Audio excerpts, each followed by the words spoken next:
Banyak tenaga-tenaga ahli yang digunakan oleh negara-negara tetangga di sekitar kita ini itu adalah anak-anak Indonesia.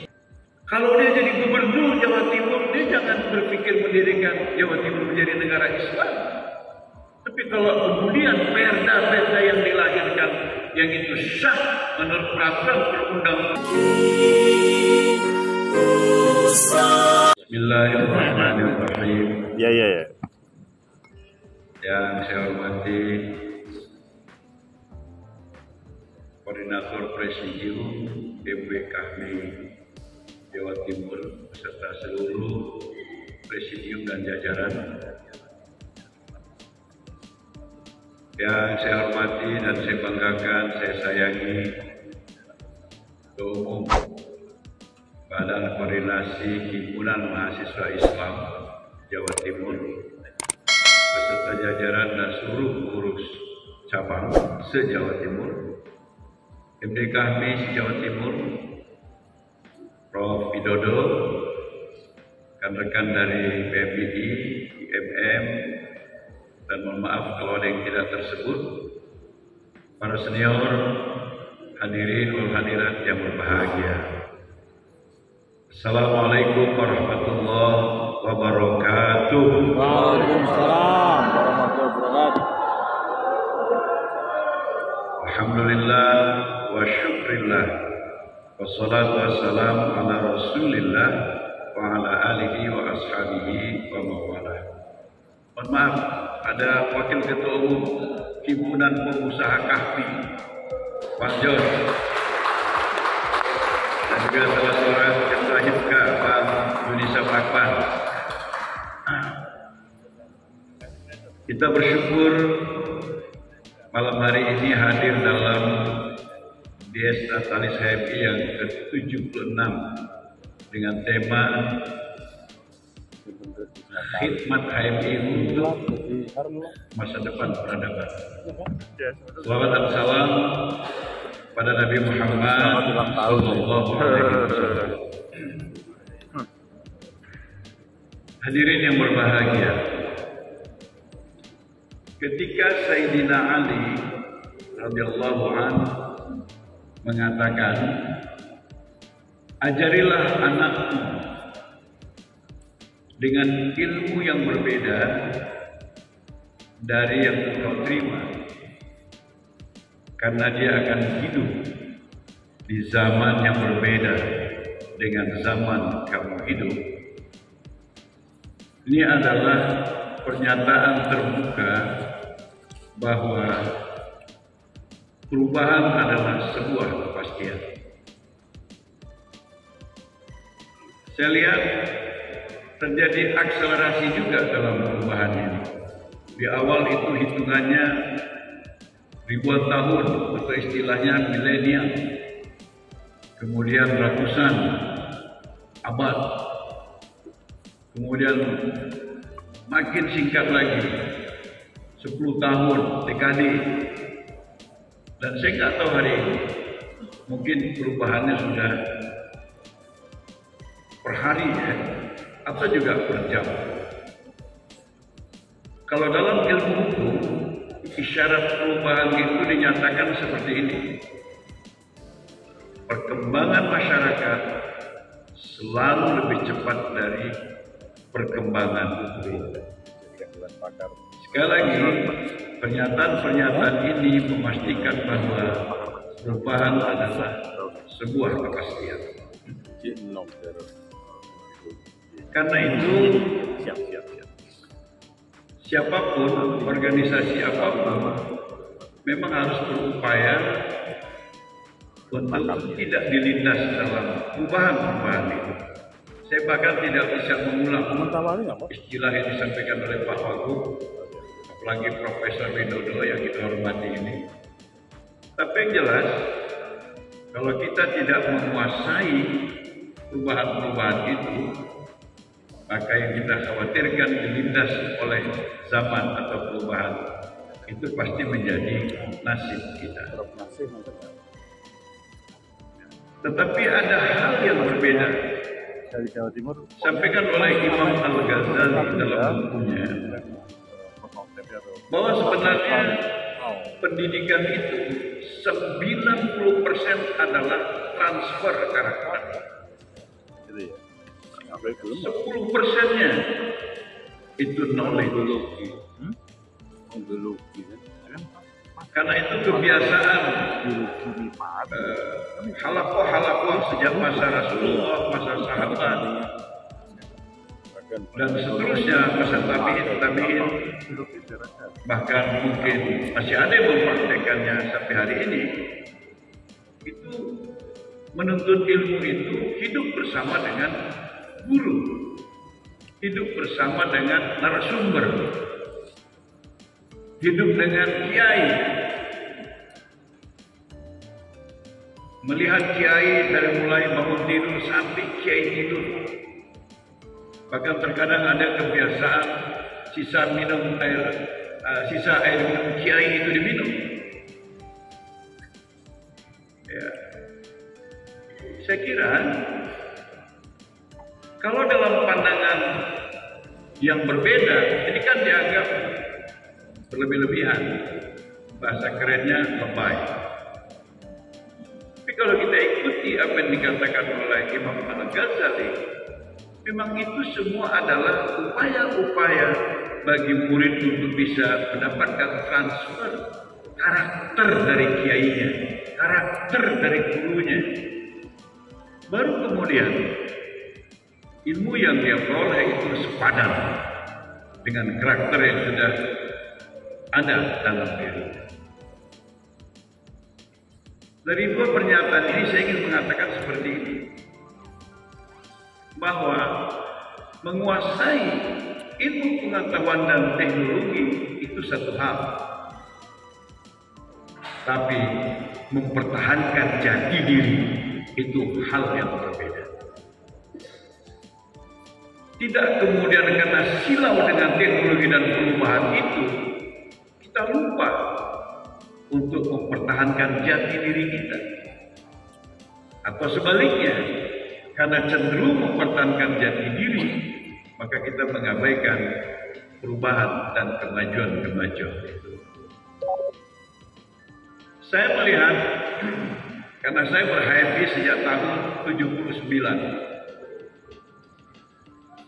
Ya, saya ikut LK, saya ikut Maperca dulu, kemudian saya ikut LK 1, kemudian saya ikut LK 2, aktif di berbagai kegiatan, akhirnya menjadi ketua MW Kahmi Sumut 2 periode, dan sekarang menjadi Majelis Nasional Kahmi.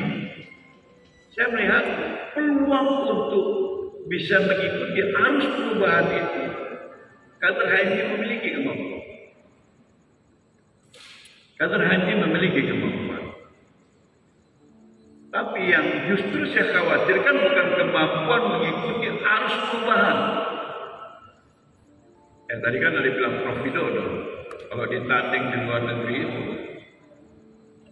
kalau tanding ipteknya, yang menang itu anak Indonesia, begitu Prof. Kita nggak khawatir itu.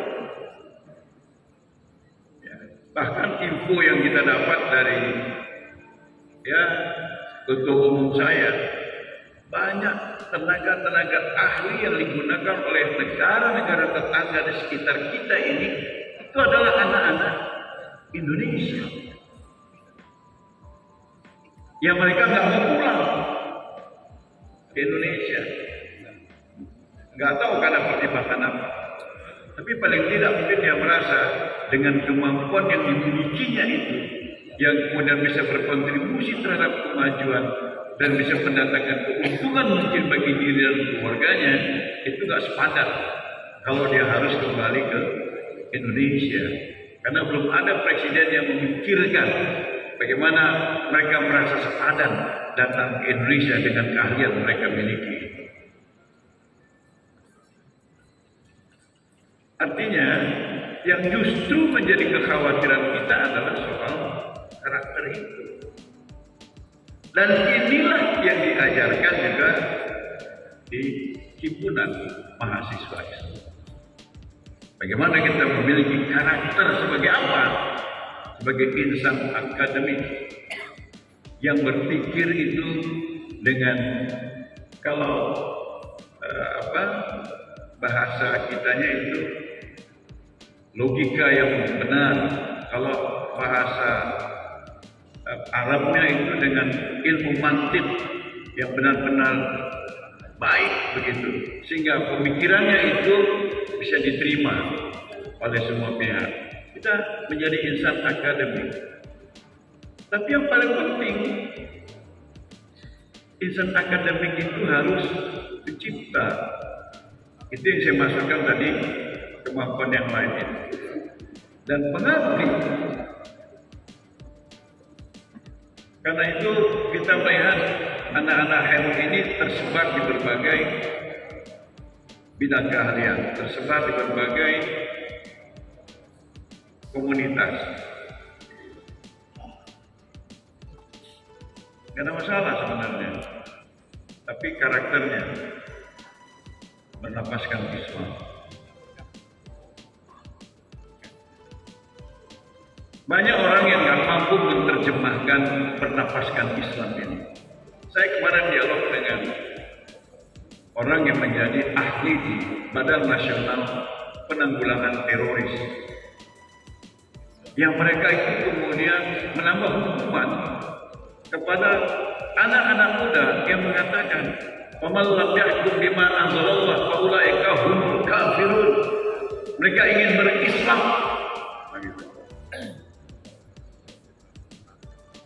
Maka yang disampaikan oleh BNPT, kalian bukan berislam, harus berpancasila, harus berundang-undang dasar 45, harus NKRI, harus Bhinneka Tunggal Ika.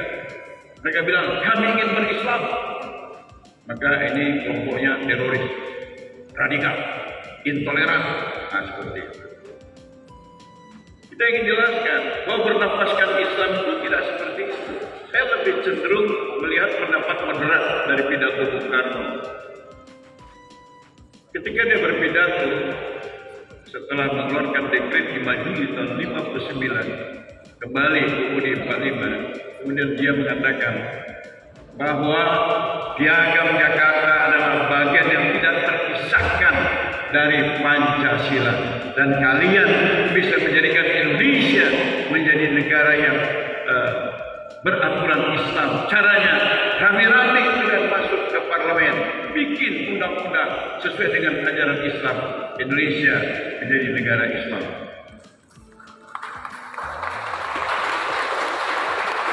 Nah, yang seperti ini tidak disuarakan oleh aparat kita, bahkan mungkin yang berasal dari HMI.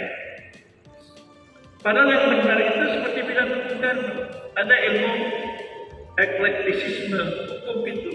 Bagaimana meramu bahan-bahan dari ajaran agama kita, dikonstruksi ke dalam rancangan pasal-pasal yang kemudian diperjuangkan di parlemen. Tidak mesti harus mengatakan negara Islam, tidak mesti mengatakan undang-undang Islam, tapi yang pasti substansinya itu berasal dari ajaran-ajaran Islam. Saya kira ini adalah karakter dari kader HMI. Kalau dia jadi gubernur Jawa Timur, dia jangan berpikir mendirikan Jawa Timur menjadi negara Islam.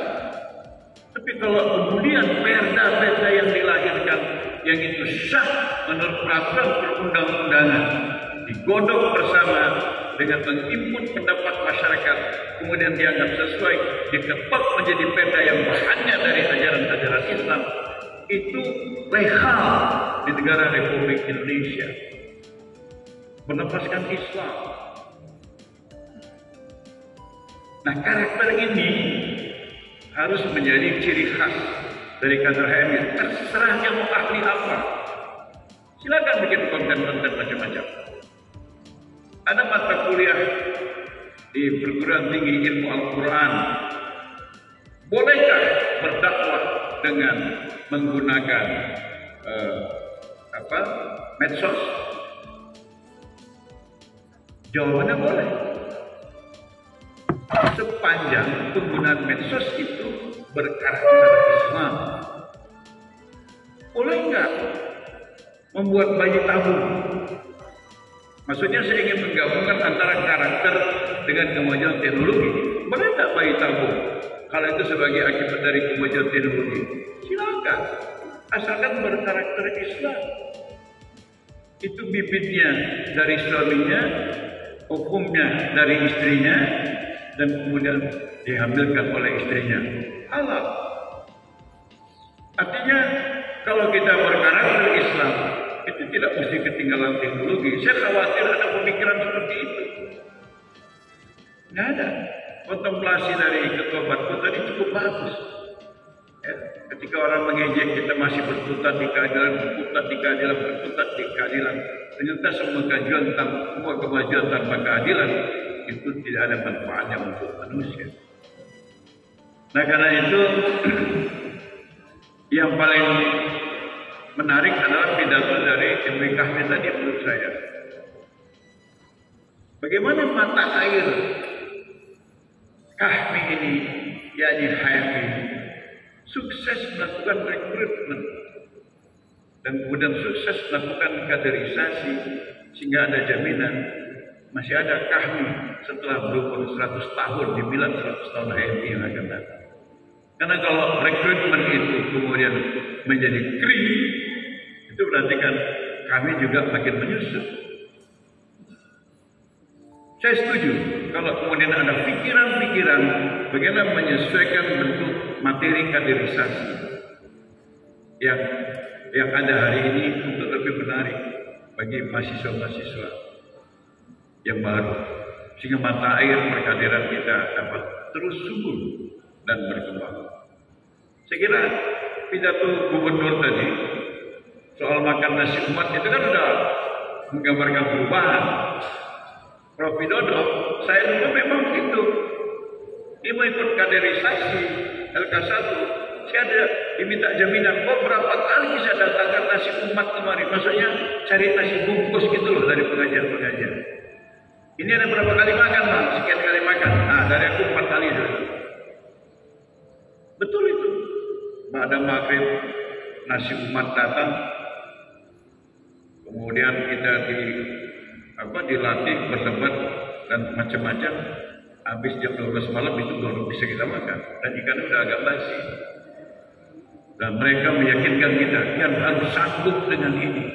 Karena kader-kader komunis paling tahan seperti ini. Kita